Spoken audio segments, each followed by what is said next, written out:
내 나이가 들수록 단백질 꼭 필요하죠. 최고급입니다. 산양류 단백질 우리 몸에 꼭 필요한 건데 하루 2스푼이면 충분합니다. 100% 네덜란드 최고급 산양류인데 미국 초유 단백질도 함유되어 있고요. 피시콜라겐도 함유되어 있고요. 포스트 바이오틱스 유산균도 함유되어 있고 아미노산 4종 포함해서 파격 특가입니다. 이봉규 TV 파격 할인입니다. 50%. 1세트 총 4통에 59,800원인데 2세트 10통에 119,600원 파격 할인 1544-7933 기회 놓치지 마세요. 애국기업입니다. 제가 예전에 그 방송에서 그때는 전화 통화를 통해서 문재인의 거짓말을 한번 다룬 적이 있었고요. 네. 그리고 최근에 지금 취임사 지금 살펴봤고 네. 정말 말도 안 되잖아요. 어떻게 네. 한 나라의 대통령이 우리 국민들 상대로 그렇게 공적인 자리에서 빨간 거짓말. 완전한 그런 거짓말을 저렇게 할 수가 있나? 남발할 수가 있나? 네. 지금 보면 너무 이제 화가 나고 지금 기가 막힌 상황이고 다른 나라의 대통령도 이런가? 그러니까. 이런 의문까지 지금 생길 정도인데 지금 문재인의 이런 그 거짓말, 국민들 네. 상대로 거짓말을 하는 그런 태도 가 어디에서 비롯된 것인가를 봤더니 예. 문재인의 성향이 좀 문제가 있는 것이 아닌가. 기본적으로 문재인이라는 사람 자체에 네. 어떤 문제가 있는 것이 아닌가라고 해서 좀 조목조목 또 찾아봤더니 예. 아니나 다를까 문재인의 어떤 성향에 좀 심각한 문제가 있다는 그런 징조가 좀 보여가지고 예. 뭐 이런 말씀 많이 하실 거예요. 문재인 대통령 혹시 소시오패스 아니냐. 소시오패스. 이 사회 부적응자 있잖아요. 네. 이게 남의 이제 공감 능력이 완전히 떨어지는 거죠. 자기 자신밖에 모르고. 이런 사람들은 거짓말을 정말 밥 먹듯이 하거든요. 네. 다른 사람의 고통 따위는 안중에도 없어요. 오직 자기만의 어떤 자기밖에 없는 거죠. 자기만의 세상에서 혼자 사는 거죠. 이런 기질을 가지고 있는 것이 아닌가라고 하는 그런 말들이 인터넷에 그냥 뭐 한 번씩 우스갯소리를 한 번씩 올라오기 시작했는데 네. 일단 실제로 그럴 수도 있겠다는 생각이 좀 들더라고요. 예. 일단 그 사진 하나 보겠습니다. 네. 그 다음 이때부터 느낌이 좀 그랬어요. 그 세월호 예. 희생자들한테 미안하다. 고맙다고 했죠. 이때부터 뭐가 좀 이상하다. 그러니까. 와, 이 고맙다는 말을 왜 썼냐 여기서 굳이 그 희생자들한테. 그리고 도대체 뭐가 고맙냐는 거죠. 그러니까 자기 대통령 대통령 만들어주는 만들어서. 발판을 만들어서. 그렇죠. 이 말부터 약간 섬뜩하기 시작했다. 느낌이 쎄하기 시작했다. 네. 문재인이라는 사람이 어떤 사람인가. 이 고맙다라는 말부터 느낌이 좀 오기 시작했다. 저건 그냥 실수가 아니라 자기 마음에 있는 거를 저렇게 뱉어낸 쓴 거예요. 거죠. 뱉어낸 거죠. 그러니까 그걸 진짜 고마워한다는 거죠. 그 돌아가신 그 아이들이 안타깝고 뭐 이게 아니라 그걸 어떻게 정치적으로 이용해서 막 촛불이 막 일어났고 이러니까 그게 고맙다. 이거거든요. 아, 진짜 그걸 어떻게 고맙다는 말을 세월호 희생자들한테 할 수가 있나. 네. 와, 정말 이거는 소름 끼칩니다. 소름. 네. 예, 그 다음 사진 또 보겠습니다. 지금 이거는 2018년 같거든요. 2018년. 네. 2018년에 한 어르신이 지금 병원에 지금 계신데 일단 문재인이 여기 일단 병문안을 일단 갔어요. 병원을 한 바퀴 돌았어요. 근데 연로하신 어르신한테 정정하시다는 말을 해줘. 아이고 참 정정하십니다. 아주 연로하신 어르신한테. 그랬더니 여기 의사분이 아프신 분한테 정정하시다고 이게 일침을 가한 거죠. 그랬더니 쳐다보잖아요. 어떻게 이렇게 편찮으신 어르신한테 정정하십니다라는 말을 이렇게 할 수가 있냐. 그랬더니 그 다음 사진에 김정숙 여사가 나중에 바로 정정을 했다. 이건 말 실수한 거다. 이런 식으로. 아니 저건 말실수가 평소 생각이 이게 사회 적응 부적응이에요. 소시오패스라는 게 사회 적응이 잘 안 되는 거죠. 단어 선택이 네. 좀 이상하다는 거죠. 그렇게 연로하신 어르신께서 병원에 편찮으셔서 이제 앉아 계시면 가서 빨리 쾌차하세요, 뭐 건강하세요, 뭐 이런 얘기를 해야 얼마나 돼. 고충이 많으세요. 그렇죠. 이러면서 네. 얼른 쾌차하십시오. 네. 이래야 되는데 정정하십니다. 정정하십니다. 이게 뭡니까? 염장 지르는 것도 아니고. 네. 뭔가 좀 또 이상하다는 거, 이상한 느낌이 그다음은요? 온다는 거, 이 표정이 말해주고 그러게. 있습니다. 예, 그 다음 사진 띄워주시죠. 이것도 무슨 소린가? 북한의 존재로 인해서 불안하거나 안전에 침해가 있었던 적은 없다. 아이고 이런. 이것도 야, 얼마나 쏴댔는데 얼마나 이것도 불안한데. 보니까 이제 거짓말이라고 저희가 생각하는데 이게 문재인의 실제 속마음일 수도 있겠다. 실제로 이렇게 생각을 하는 게 아니냐. 우리가 북한 때문에 우리가 불안하거나 안전에 침해가 있었던 적이 있었냐. 문재인이 이렇게 생각을 실제로 하고 있을 수도 있다. 그렇죠. 지금 저쪽 편이니까. 그렇죠. 지금 여러 발언들을 통해서 봤을 때 문재인이 어떤 공감 능력이 좀 떨어진다는 걸 봤잖아요. 이 말도 보니까 실제 자기 속마음일 수도 있다는 그런 생각이 좀 든다는 겁니다. 이 말도 약간 느낌이 좀 쎄하다는 거죠. 네. 그 다음 사진. 이건 아까 뭐 간호사, 의사 갈라치기 한 거. 네. 뭐 의사는 갈라치기 하고 의사는 대부분 우파거든요. 네네네. 간호사는 또 이제 좌파가 또 좀 조금 더 많은가 봐요. 네. 자기네들 조사에 하면 네. 빅데이터 조사를 했잖아요. 네. 양정철이가 중국에 가서 우리 QR 코드 이런 게 참 위험한 겁니다. 하여튼 그랬더니 간호사들을 자기 편으로 싹 끌어안으면서 네. 의사들을 갈라치기 하고 갈라치기 한 그 거. 공을 간호사한테만 탁 이렇게 돌리고. 진짜 아니 저희가 무서운 겁니다. 이거. TV를 보면 의사들이 정말 이 방호복을 입고 네, 정말 얼마나 고생해요. 땀을 뻘뻘 흘리면서 막 쓰러지기도 하잖아요. 네. 근데 그 장면을 보고 대부분이 간호사들이었다. 이런 얘기를 어떻게 할 수가 있냐. 근데 이 말을 들은 전국의 이제 간호사 분들이 네. 이 문제는 이게 다가 아니거든요. 네. 밑에 엄청 많거든요. 네. 이 자기는 이제 간호사들을 자기는 위한답시고 쭉 글을 썼는데 뭐 앞으로 이런 간호사들을 위해서 나는 뭘 하겠다는 글을 쓴 게 있더라고요. 문재인이 맨 끝에다가 거기다 뭐라 썼냐면 간호사 뭐 인력 증대 나는 뭐 글을 썼어요. 자기가 그거에 대해서 노력을 하겠다. 네. 근데 실제로 간호사 분들이 그걸 반대를 하고 있다는 거죠. 국민 청원을 올릴 정도로. 반대를 하고 있는데 문재인이 그 간호사들이 원하는 바를 그 캐치를 못하고 간호사들이 주장하고 그 당시에 주장하고 있었던 이제 권리를 주장하고 있었던 것과 정반대의 뭐 간호사 인력을 뭐 증가를 시켜가지고 이런 말을 그냥 아무 생각 없이 그냥 올렸다는 거죠. 근데 그때 당시에 간호사들이 자기 권리를 위해서 어떤 주장을 하고 있었는지를 전혀 고려하지도 않은 채 그냥 뭐 일반적으로 할 수 있잖아요. 뭐 인력을 뭐 증대하고 뭐 많이 뽑고 뭐 이런 식으로 얘기하잖아요.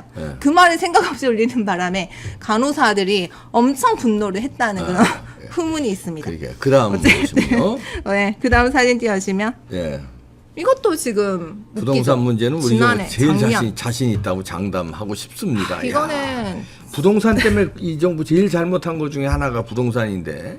이거를 어떻게 이렇게 얘기를 할 수 있나? 그것도 작년이에요. 네, 작년에 이미 부동산 문제가 터지기 시작했는데. 터진 게 아니라 뭐 아주 박살이 났죠. 박살이 난 터진 어떻게 그 이렇게 전부터. 자신이 있다라고 자기는 장담한대요. 이런 얘기를 어떻게 할 수가 있냐? 이것도 국민들 상대로 이런 표정으로. 이게 지금 웬만한 그런 사람으로서 이런 뻔뻔함이 나올 수가 있냐는 그런 의문이라는 거죠. 그러게요. 네, 이런 식의 어떤 뻔뻔한 그런 태도도 지금 보이고 있다는 거고. 네. 그 다음 사진 띄워주시면 네. 이것도 올해 7월이죠. 네. 6시까지 확진자 1000명대가 이제 돌파를 했는데 6개월 만에 네. 문재인이 그때 뭐라고 했냐면 여기 가려졌네요. 문재인 대통령이 그때 농담을 농담. 한 게 있어. 방역을 너무 잘하니까 질문이 없으신가요? 기자들한테. 아, 이건 무슨. 그러니까 우리 정부가 방역을 너무 K-방역이라고 하면서 방역을 너무 잘하니까 기자님들 질문할 거 없으신가 보죠? 뭐 이런 식으로. 이렇게 웃고 있다는 겁니다. 이것도 지금 이게 어떻게 싸합니다. 예. 싸해요. 이 평범한 사람이 아닐 수도 있다는 느낌이 있다고죠, 여기서. 싸합니다. 네. 네, 그 다음 사진 보겠습니다. 네.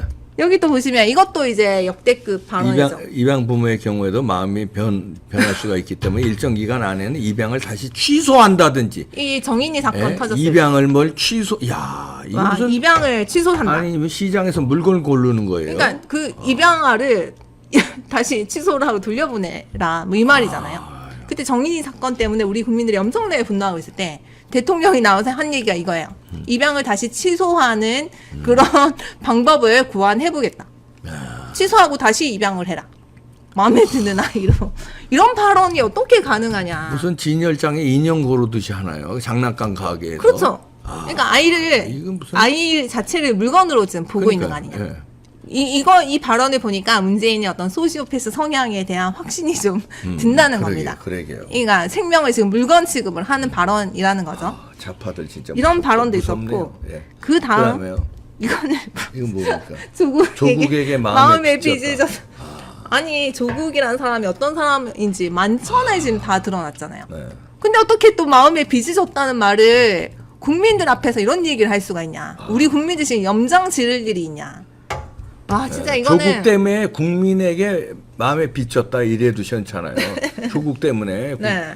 근데 마음에 어떻게, 빚졌다. 야, 국민들한테 마음에 빚이 졌다. 조국이란 인간 때문에. 네. 근데 어떻게 조국한테 마음이 빚졌다 이런 얘기를 할 수가 있냐? 제가 그 조국 사태가 터졌을 때 저희 변호사 사무실로 그때 상당히 문의가 많이 왔던 게 뭐냐면 네. 모욕죄로 고소를 하고 싶대요. 네. 조국 같은 사람이란 말을 들었다. 어휴. 최고의 모욕이네. 못 참겠다. 못 참겠다. 모욕죄 고소하고 싶다 이런 전화가 정말 많았어요. 아. 조국 닮았다는 얘기를 내가 들었는데 이건 모욕이다 이건. 정말 난 참을 수가 없다. 이거는 치욕적이다. 그렇죠. 이건 소송을 해서라도 내가 고소를 해야겠다고 하시는 분들이 진짜 많았어요. 그만큼 우리 국민들이 조국한테 엄청난 분노를 지금 느끼고 있는데 마음의 빚을 졌대요. 조국한테. 같은 부류니까. 문재인스럽다, 문재인 같다 이러면 그것도 치욕적이잖아요. 조국 같다. 그분 있었어요. 네. 문재인 닮았단 말 듣고 나 고소하고 싶대요. 모욕죄. 모욕죄 네, 지금. 허위사실 적시 명예훼손. 네, 고소하고 싶다고 하시는 분들 많았어요. 네. 근데 이제 조국이 정말 그런 분들이 많았고 그 당시에 이제 정말 내가 경멸하는 대상한테 할 수 있는 최고의 욕이 조국 같은 놈. 그렇죠. 진짜. 그 말 듣고 상당히 많은 분들이 이제 고소를 하고 싶다고 하셨는데 어쨌든 근데 이 말은 굳이 이렇게 조국과 같은 부류여서 자기가 이렇게 생각을 한다면 마음속으로 생각을 하면 되지. 굳이 이 말을 꺼내서 해야 되냐. 정말 이제 보통 평범한 사람이 지금 아니라는 네. 게 좀 여기서도 드러난다는 거고요. 그다음 보면요. 그 다음 사진 띄워주시면 아까 그 병문안 그 어르신 병문안을 갔을 때 그 망언을 한 게 있었고 이 장면은 뭐냐면 이 국군 장병인데 쥐레를 잘못 밟아가지고 다리가 막 절단이 된 네. 사고 중상을 입은 그 병사한테 찾아가가지고 이렇게 얘기를 하는데 그 다음 사진 띄워주시면 짜장면 먹고 싶다 먹고 싶냐 고 물었죠. 아니 이 말을 짜장면 한 그릇 먹고 싶다든지 뭐 그런 소망 없어요. 아니 이 다리 얘기를- 절단 난 저 장병한테 가서 할 소리야 이게.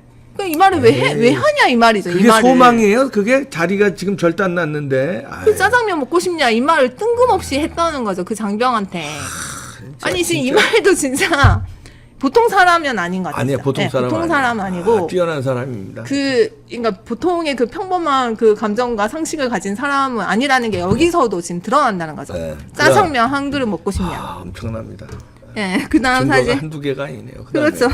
이건요. 이건 또 문재인이 자기가 트윗에 쓴 글 같아요. 네. 강남역 10번 출구 사망 사건이 있었죠. 네, 네. 이게 뭐냐면 어떤 남자가 불특정 그러니까 알지도 못하는 여자를 강남역 10번 근처에 인근의 화장실에서 칼로 찔러가지고 이제 죽이는 사건. 네. 그때 이제 젠더 갈등이 폭발적으로 지금 네. 터졌던 그 계기가 된 사건이죠. 강남역 10번 출구 살인 사건. 네. 근데 이때 문재인이 뭐라고 했냐면 그 희생자 여성분한테 다음 생에는 부디 같이 남자로 태어나. 이거는 와, 근데 진짜- 이거는 있을 수가 없는. 아니 근데 문재인이 대통령 그 전에 자기는 페미니스트 대통령 되겠다고 하면서 이건 뭐 여성들의 표를 엄청나게 쓸어 네. 담았다는 거죠. 네. 근데 여기서 지금 그 희생당한 여성한테 다음 생에는 남자로 태어나요. 어떻게 이런 말을 할 수가 있냐. 그랬더니 이걸 가지고 감탄사밖에 안 나오네요. 예. 저희가 또 엄청 비판을 한 건 이게 도대체 무슨 이게 지금 할 소리냐 그 희생자 여성분한테 할 네. 소리냐라고 했더니 제 트윗에 오해 소지가 있었나요? 아직까지는 모른다는 거죠. 아직까지. 예. 이런 식으로 뭐 읽어달라? 같이 남자로 태어나요. 슬프고 미안합니다. 이것도 저는 이런 해명도 저는 이해가 안 돼요. 이런 뜻으로 읽어달라고 하면서 자신의 이 글에 어떤 문제가 없다고 지금 해명을 또 하고 있죠. 대단한 사람입니다. 아유, 남자로 태어나면 된대요. 아유 속이 그냥 미식미식해지네. 계속 이거 보다 네. 보니까. 그러니까 문재인을 지지했던 페미니스트 여성분들, 문재인이 그 여성분들한테 아마 이런 말 할 거예요. 다음 생에는 남자로 태어나라. 네, 다음 문재인의 보시겠습니다. 트윗. 예, 그 다음 사진 보겠습니다. 예. 뭔가 이것도 이제 최근에 그 네. 대국민 담화에서 부동산 가격이 오히려 하락했다. 안정화되고 있다. 뭐 말도 안 아니 되는 진짜 거짓말을 하고 그래. 이런 거짓말을 대국민 담화에서 저렇게 뻔뻔하게 할 수 있는 사람이 우리나라에서 몇 명이나 될까? 저는 잘 모르겠어요. 진짜 어떻게 이렇게 뻔뻔할 수가 있죠? 가격이 오히려 하락하고 있고 안정화되고 있다. 이것을 대국민 담화에서 이렇게 지금 뻔뻔하게 이렇게 얘기를 지금 하고 있다는 겁니다. 진짜 이 보통의 그런 뻔뻔함으로는 불가능하다는 거죠, 이게. 다음 보시면. 네, 그 다음 사진 보여주시면 예. 이 기자들 질문을 받으면서 그때도 뭐 비행기 타고 어디 뭐 외국으로 나가는 상황에서 이제 기자분들 인터뷰를 할 때 막 국내 문제는 질문받지 않겠습니다. 그때 이제 국내 한참 이제 우리나라 지금 문재인 정부 내내 4년 내내 시끄러웠잖아요. 네. 지금 5년째 접어들고 있는데 엄청 시끄러운데 이제 국내 문제는 질문받지 않겠다라고 해서 그때 아니 또 그 국내 문제 질문 안 받으면 외국 대통령이 국내 대통령이 아니네 저기는. 그렇죠. 한국 대통령이 아니라는 소리에 뭐예요? 국내 문제. 국내 한국 문제는 질문받지 않겠대. 이걸 지금 해외 순방을 하면서 지금 이런 얘기를 지금 했다는 거죠. 지금 우리나라 대통령이 맞나 의심이 들 정도의 어떤 발언을 이제 기자들 앞에 저렇게 좀 했다는 거고요. 네. 그 다음 사진 띄워주시면 그때 손흥민 선수인데 우리나라 그때 졌던 것 같아요. 어딘지 모르겠는데 졌어요. 경기를 해가지고 져가지고 울고 있잖아요. 네. 울고 있는데 옆에서 이렇게 천진난만하게 웃으면서 화이팅 같이 하자. 아니 지금 시리에 빠져서 지금 울고 있잖아요. 네. 옷도 지금 옷도 못 입었어요. 우통 여기 가가지고 파이팅 하자고 지금 이런 제스처를 지금 취하고 있다. 지금 문제 웃으면서. 아유, 그러니까 이게 지금 정상 아니에요. 이 손흥민 선수의 감정에 진짜 어떤 최소한의 공감 능력이 있냐. 공감 능력이 있으면 와. 좀 허구를 해주든지 그렇죠. 아이고 너무 위로를 해줘야죠. 위로를 해주면서 좀 너무 네, 자책하지 다독여주거나. 말아라. 네, 아이고, 좌절하지 마라. 다음에 잘하면 되지 않겠습니까? 네, 네. 뭐 그래도 졌지만 잘 싸웠어요. 네. 예, 이렇게 해야 되는데 그렇죠. 대한민국 화이팅! 이게 무슨 그냥 대통령이 하면 여기서 싸대기 날아가는 거예요. 이게 누구 어디다 대고 여기 와서 그런데. 그러니까 이거 같이 화이팅 하자는 포즈잖아요. 손흥민한테 같이 화이팅 하자. 그러니까. 아니 지금 이게 지금 이런 태도가 이 장면에 적절하냐 이런 거죠. 여기서도 지금 문재인의 어떤 성향이 지금 예. 단적으로 보인다는 거고요. 다음 보시면. 그 다음 보시면 뭐 이거 워낙 또 유명해서 짜파구리 파티. 그때 코로나 한참 난리가 나고 국내에서 사망자 첫 사망자가 첫 나왔을 사망자 때. 나왔을 때 지금 이러고 있었다는 거죠 청와대에서. 아이고 참 예. 부창부수네요. 네. 짜파구리 먹으면서 기생충 영화 감독 딱 불러가지고 지금 이러고 있었다는 겁니다. 지금 이런 여러 가지 지금 정황을 지금 보면 더 있을 수 있죠. 지금 네. 제가 더 많죠. 10분 안에 지금 찾은 게 이 정도인데 더 있을 수 그렇죠. 진짜 정말 작정하고 찾으면 엄청나게 많을 수 있죠. 그렇겠지. 근데 예. 이런 여러 가지 일련의 지금 문제의 어떤 발언이나 행태를 봤을 때 이거는 정말 보통 사람의 어떤 감정을 가진 일반 사람은 아니다. 아니야. 이 소시오패스의 무게감이 좀 실리고 있다. 예. 그렇기 때문에 무게감이 아니라 뭐 확신을 갖게 합니다. 어이구. 예. 그렇기 때문에 문재인이 그동안 우리 국민들 상대로 그렇게 뻔뻔하게 거짓말을 하고 네. 속이고 이 거짓 취임사 그리고 거짓 공약 그리고 이 유체이탈 화법은 정말 근데 제가 어디 인터넷에서 그런 얘기를 들었는데 이전에 박근혜 정부에서 뭐 유체이탈 화법이란 말이 유행하기 시작했잖아요. 네. 근데 문재인 정부는 유체이탈이 아니고 예. 영혼이 있는 말을 한다. 영혼이 있는 말인데 그 그 말을 영혼이 다 거짓말이다. 그러니까 거짓말을 정말 진지하게 한다 이거죠. 예. 문재인은. 근데 이런 걸로 봤을 때는 무섭다. 그냥 보통 사람은 아니다. 보통 사람 아니다. 보통 사람이 아니고